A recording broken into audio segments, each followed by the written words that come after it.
বাংলার শেষ নবাব স্বাধীন নবাব সিরাজউদ্দৌলা, যার অকাল মৃত্যুর মাধ্যমে ভারতবর্ষে সূচনা হয়েছিল দীর্ঘ উপনিবেশিক শাসনের, কিন্তু ইতিহাসের পাতা থেকে মুছে দেওয়া যায়নি তার বীরত্বের কাহিনী। সেই নবাব সিরাজউদ্দৌলার অষ্টম বংশধর ইঞ্জিনিয়ার সৈয়দ গোলাম মোস্তফা, যিনি ছিলেন বাংলাদেশের বিদ্যুৎ উন্নয়নের এক বীর সৈনিক। টেকনাফ থেকে তেঁতুলিয়া পর্যন্ত দেশের বিদ্যুতায়নে তার অবদান ছিল অনন্য। বড় কোনো বিপর্যয়ে তার হাতই হতো শেষ ভরসা।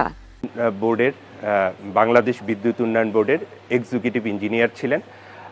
আব্বাকে জাপানিরা এবং যারা বিদেশিদের সাথে আব্বা কাজ করেছেন খুব প্রাউড করতো। তারা বলতো যে তুমি একমাত্র বাংলাদেশি, মানে আমাদের সাথে কাঁধে কাঁধ মিলিয়ে চলো। এবং বাংলাদেশে যখন এখনো বিভিন্ন প্রান্তরে গ্রাম অঞ্চলে বড় বড় টাওয়ার দেখবেন এরশাদের সময়, যেহেতু এরশাদ সরকার রাজনৈতিকভাবে ওইভাবে প্রভাব বিস্তার করতেন না, তো উনি যার কারণে বিদেশিদের সাথে কাজ করে অনেক কিছু করেছেন। যত বড় বড় টাওয়ার দেখেছেন সব আমার আব্বার অবদান, এবং আমার আব্বা মানে বিদ্যুৎ সেক্টরে অনেক বড় কিছু করেছেন। এবং আমার সাথে বিএনপি জামাত ঘরানা যেহেতু আমাদেরকে সাপোর্ট করে, জামাতের কেন্দ্রীয় কৃষি সম্পাদক ডক্টর হারুনুর রশিদ, ওনাকেও বিগত সরকার ষড়যন্ত্রমূলকভাবে হত্যা করেছে। তো ওনার সাথে প্ল্যানিং ছিল, ডক্টর রমিত আজাদ শিক্ষাবিদ, ওনাদের সাথে প্ল্যানিং ছিল যে বিএনপি ক্ষমতায় আসলে, জামাত ক্ষমতায় আসলে আমার আব্বাকে বিদ্যুৎ সেক্টরের একটা গুরুত্বপূর্ণ দায়িত্ব দেবে।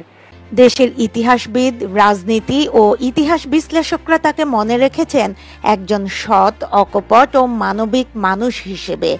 রাষ্ট্রীয় পর্যায়ে তার অবদান প্রাপ্য মর্যাদা পায়নি, এটাও বক্তব্য এই বিশিষ্টজনদের। তারা বংশ পরস্পরায় নবম বংশধর নওয়াবজাদা আলী আব্বাসউদ্দৌলা আজকে আসছেন। ওনার আব্বা অষ্টম বংশধর, উনি অত্যন্ত সজ্জন ব্যক্তি ছিলেন এবং কারোর কাছে নবাবদের যে একটা চারিত্রিক বৈশিষ্ট্য, চারিত্রিক দৃঢ়তা, সেটা ওনার মধ্যে দেখা গিয়েছিল। এবং উনি কারোর কাছে কখনো কোনো অন্যায়ের কাছে কারোর কাছে মাথা নত করেননি। তাতেই বোঝা যায় যে নবাব সিরাজউদ্দৌলার দৃঢ়তা কী ছিল, তার সক্ষমতা কে ছিল, তার দেশপ্রেমিক, তিনি কেমন দেশপ্রেমিক ছিলেন, এটা অষ্টম বংশধরের মাধ্যমে বোঝা যায়। এবং আমাদের নবম বংশধর নবাবজাদা আলী আব্বাসউদ্দৌলার আচার আচরণ সমস্ত কিছুর মধ্যে দিয়ে ফুটে উঠেছে যে উনি কোনো কিছুর কাছে মাথা নত করেননি, কোনো অন্যায়ের সাথে আপোষ করেননি। আমি মনে করি যে তাদেরকে সঠিকভাবে মূল্যায়ন করতে পারলে এদেশে আবার অনেক বীরের জন্ম হতো, অনেক বীর এদেশে মানুষের জন্য, দেশের জন্য প্রাণ দিতে কুণ্ঠিত হতো না। তারা এই দেশের জন্য জীবন দিয়ে গেছে, তার পূর্বপুরুষরা জীবন দিয়ে গেছে। তাদের বাংলা, বিহার, উড়িষ্যা প্রতিটা ইঞ্চি জায়গার মালিক হলো নবাব সিরাজউদ্দৌলা। সেই সূত্রে তার উত্তরসূরিরা মালিক এটার। আজ তার অষ্টম পুরুষ, উনি যেভাবে মারা গেছেন, যেহেতু উনি নবাব, উনি কোনো অন্যায়ের কাছে আপোষ করেননি, কারোর সাহায্য প্রার্থনা করেননি। কিন্তু আমাদের কর্তব্য ছিল যে তাকে সর্বতভাবে সহযোগিতা করা।